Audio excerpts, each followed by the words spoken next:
तो जी हाँ दोस्तों, आज हम बात करने वाले world's largest company of three wheeler manufacturing sector and ये इंडिया के अंदर भी one of the leading company है इंडियन ऑटोमोबाइल इंडस्ट्री में। And yes, we are talking about Bajaj auto company. एंड आपको मालूम ही होगा बजाज ऑटो कंपनी निफ्टी 50 का एक पार्ट है। एंड वैसे में आज के दिन इंडिया की निफ्टी 50 के अंदर टॉप गेनर थी बजाज फिंसर्व एंड उसके बाद हमें बजाज ऑटो कंपनी का नाम देखने को मिला। लेकिन वैसे में बजाज ऑटो कंपनी के शेयर होल्डर्स के लिए दो नेगेटिव न्यूज़ के बारे में डिस्कशन करेंगे एंड एक पॉजिटिव न्यूज़ के बारे में। मतलब कुछ पॉजिटिव न्यूज़ भी है, कुछ नेगेटिव न्यूज़ भी तो देखेंगे। लेकिन उससे पहले मेक श्योर आपने चैनल को देखो सब्सक्राइब करना मत भूलना।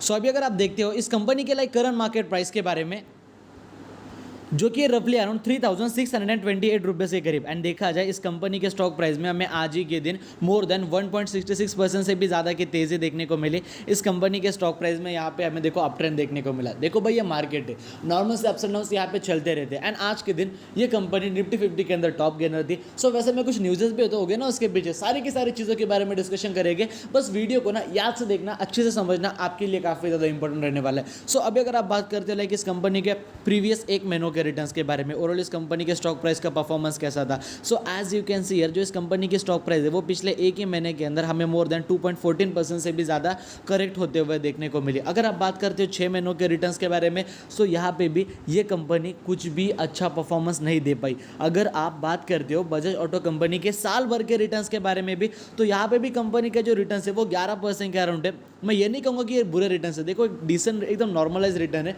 इतने रिटर्न्स हमें कोई एक म्यूचुअल फंड कंपनी भी कमा के दे सकती है। इक्विटी के हिसाब से देखा जाए एक डिसेंट से एक नॉर्मलाइज रिटर्न है, एक ठीक ठाक से रिटर्न आप इसे कंसिडर कर सकते हो। ना ये बुरे है ना ये ना, मतलब it is not neither a wrong और नॉट अ मल्टीपैगर, ठीक है, सिंपल सी भाषा में अगर कहा जाए तो। एंड अगर आप बात करते हो लाइक कंपनी के 5 सालों के रिटर्न्स के बारे में, दे आर सिंपली अराउंड 10%, जो कि बिल्कुल ना के बराबर रिटर्न है। कोई फायदा नहीं है इस रिटर्न का भाई। हर साल इंडिया के जो अंदर जो इन्फ्लेशन है वही 5-6% से बढ़ रहा है। एंड अगर आप 10% के रिटर्न्स कमा रहे हो 5 साल के अंदर, तो क्या ही फायदा।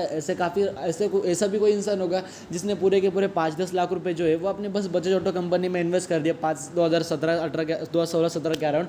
उसने सोचा कि भाई इस कंपनी के फ्यूचर के अंदर मुझे काफ़ी ग्रोथ दिखती है, इसमें पैसा इन्वेस्ट कर देता हूँ। And you can see the result, कुछ भी ये कंपनी नहीं चल पाई। इसलिए don't keep your all the eggs in a single basket. यहाँ पे वॉरेन बफेट जी का काफ़ी फेमस कोट है, काफ़ी पुराना कोट है, लेकिन अभी भी ये काफ़ी कामयाब है, अभी भी ये काफ़ी ज़्यादा वर्कफुल है आपकी इन्वेस्टमेंट स्ट्रेटेजी को समझने के लिए। ये बात को याद रखना। अगर आप बात करते लाइक मैक्सिमम रिटर्न्स के बारे में, सो रिटर्न्स आर रफली around 1251% in time period of 10 year, जो कि ठीक ठाक से रिटर्न। तो वैसे में क्या कुछ न्यूज़ सामने निकल के आया। सो अभी देखा जाए, अभी हम आ चुके हैं इकोनॉमिक्स टाइम के ऑफिशियल वेबसाइट के ऊपर। And as you can see here, यहाँ पे अपने बजाज ऑटो कंपनी को देखो, सबसे पहले यहाँ पे एडल्विस फाइनेंशियल सर्विसेज की तरफ से यहाँ पे सेल करने का रिकमेंडेशन मिला है with the target price of 3310 rupees, 3310 का यहाँ पे कंपनी को देखो हमें यहाँ पे सेल करने की रिकमेंडेशन दी जा रही है बजाज ऑटो कंपनी को। अभी देखो किसी भी कंपनी को सेल करने की रिकमेंडेशन दिया जा रहा है, मतलब ये नहीं कि आपने जाके तुरंत मार्केट में कंपनी के शेयर्स बेच देने। देखो ऐसा नहीं होता।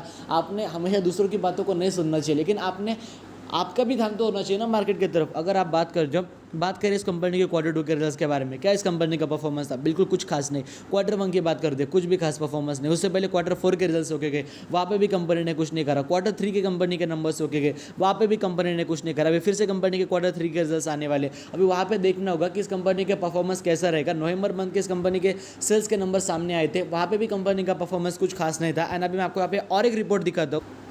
फिर यहाँ पे हमें 3 दिनों पहले और एक यहाँ पे अपडेट आते हुए देखने को मिला, slow down in export market. ठीक है, आपको मालूम ही होगा बजाज फिंसर्व कंपनी, सॉरी माफ करना, I am really sorry about it, जो अपनी बजाज ऑटो कंपनी वो देखो बस इंडिया के अंदर ही अपने व्हीकल्स को मैन्युफैक्चर करके नहीं बेचती। वो मैंने जैसे कि पूरे वीडियो की शुरुआत में मैंने क्या कहा, ये वर्ल्ड की सबसे लार्जेस्ट कंपनी है अपने 3 व्हीलर सेगमेंट के अंदर। ठीक है, सो वैसे में ये कंपनी अपने व्हीकल्स को, अपने प्रोडक्ट्स को बाहर इंटरनेशनल कंट्रीज़ के अंदर भी यहाँ पे हमें सप्लाई करते हुए देखने को मिलते हैं, एक्सपोर्ट करती है अपने माल को। ठीक है, इंपोर्ट करने वाले नहीं, बल्कि ये कंपनी अपने ओवरऑल प्रोडक्ट्स को बाहर के मार्केट में यहाँ पे एक्सपोर्ट भी करती है। सो वहाँ पे देखा जाए ये कंपनी के जो एक्सपोर्ट्स है वो यहाँ पे हमें थोड़ा सा स्लो डाउन होते हुए देखने को मिलेगा। उसके कारण सिंपल सब बात होगा कि बजाज ऑटो कंपनी के परफॉर्मेंस के अंदर हमें फिर से एक नेगेटिव इम्पैक्ट पड़ते हुए देखने को मिलेगा।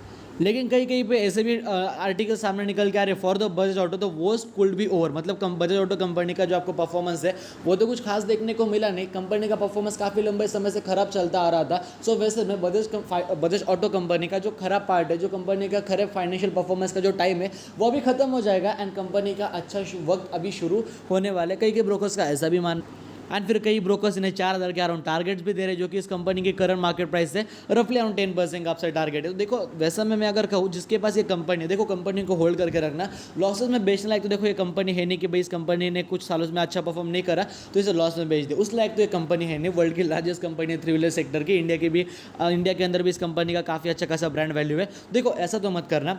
द सेकंड पॉइंट इसकी सर क्या अभी हमने इस कंपनी के अंदर बाइंग करनी चाहिए, ऑलरेडी हम ये कंपनी इनिशियल लेवल के ऊपर मिल रही तो सर क्या इस कंपनी को बाय कर ले, तो मेरा जवाब रहेगा नो, कंपनी को भी फिलहाल के लेवल पे बाय मत करो। देखो कंपनी इनिशियल लेवल के ऊपर मिल रही है वो एक बात अलग है, एक्सटर्नल प्रेशर है, मतलब मार्केट के जो क्वार्टरली रिजल्ट्स है वो कंटिन्यूसली अच्छे आते जा रहे हैं, company year on year basis पे अच्छा परफॉर्म करते जा रही है, कंपनी अपने प्रॉफिट्स को अच्छा करते जा रही है। स्टिल कंपनी की स्टॉक की जो प्राइस है वो अगर देखा जाए वो अगर डाउन में, फिर वो एक अच्छा लेवल होता है कंपनी को बाय करने के लिए। लेकिन अगर कोई कंपनी कंसिस्टेंट क्वार्टर में वाइज अच्छा परफॉर्म नहीं कर पा रही, रेवेन्यू के अंदर ग्रोथ नहीं ला पा रही, प्रॉफिट्स के अंदर ग्रोथ नहीं ला पा रही, उसके कारण कंपनी की स्टॉक प्राइस नीचे, तो वो नीचे ही रहेगी। जब तक उसके फाइनेंशियल्स इंप्रूव नहीं होंगे तब तक उसकी स्टॉक प्राइस ऊपर नहीं आएगी। इसलिए जब तक उसके रिजल्ट्स के अंदर एक अच्छा इंप्रूवमेंट हमें देखने को नहीं मिलता तब तक बाय मत करना, ऐसा मेरा डिसीजन रहेगा, ऐसी मेरी एडवाइस रहेगी। बाकी देखो पैसा आपका है, इन्वेस्ट आप करोगे, रिटर्न्स आप कमाओगे, लॉस होगा तो वो भी आप ही का होगा। इसलिए डिसीजन जो लेना वो आप ही का सुन के लेना, सोच समझ कर लेना, किसी का सुन के मत लेना। एंड डिसीजन प्लीज़ वापस कह रहा हूँ सोच समझ के लेना। बाकी अगर आपको हमारा आज का वीडियो पसंद तो वीडियो को लाइक कर देना, चैनल को सब्सक्राइब कर देना, आपकी वजह से किसी का फायदा होगा, उन्हें वीडियो शेयर करना भूलना मत।